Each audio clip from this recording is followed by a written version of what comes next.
அடுத்து நெட்ஸ் பற்றி பார்க்கலாம். நெட்டுன்னா என்னென்னா, இதை ஃபோல்ட் பண்ணும்போது ஒரு 3D ஷேப்பை கொடுக்கும். இந்த நெட்டு பார்க்குறதுக்கு 2D ஷேப்பில் இருக்கும்.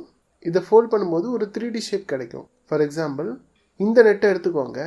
இதை ஃபோல்ட் பண்ணும்போது எனக்கு க்யூபுன்ற 3D ஷேப் கிடைக்குது. க்யூபுன்ற 3D ஷேப்பை கொடுக்குற 2D ஷேப்பாக இது இருக்கிறதால இதை நம்ம நெட்டுன்னு சொல்கிறோம். ஒரு ஷேப்புக்கு ஒரு நெட்டு தான் இருக்கணும்னு அவசியம் இல்லை. இந்த நெட்டை பாருங்கள், இதை ஃபோல்ட் பண்ணும்போது கூட அதே க்யூப் கிடைக்கும். அப்போ ஒரு 3D ஷேப்புக்கு மோர் தென் ஒன் நெட் கூட இருக்கும். இந்த நெட்டை பாருங்கள், ஒரு ஸ்கொயர் ஃபேஸ் இருக்குது, 4 ட்ரையாங்கிள் ஃபேஸ் இருக்குது. இதை ஃபோல்ட் பண்ணும்போது ஸ்கொயர் பேஸ்டு பிரமிட் கிடைக்குது. இந்த ட்ரையாங்குலர் ப்ரிசம் எடுத்துக்கோங்க. இதை நீங்கள் அன்ஃபோல்ட் பண்ணும்போது இந்த மாதிரி நெட் கிடைக்குது. அடுத்து இந்த சிலிண்டர், இதை அன்ஃபோல்ட் பண்ணும்போது இந்த மாதிரி ஒரு நெட்டு கிடைக்குது. 2 சர்க்கிளும் ஒரு ரெக்டாங்கிளும்.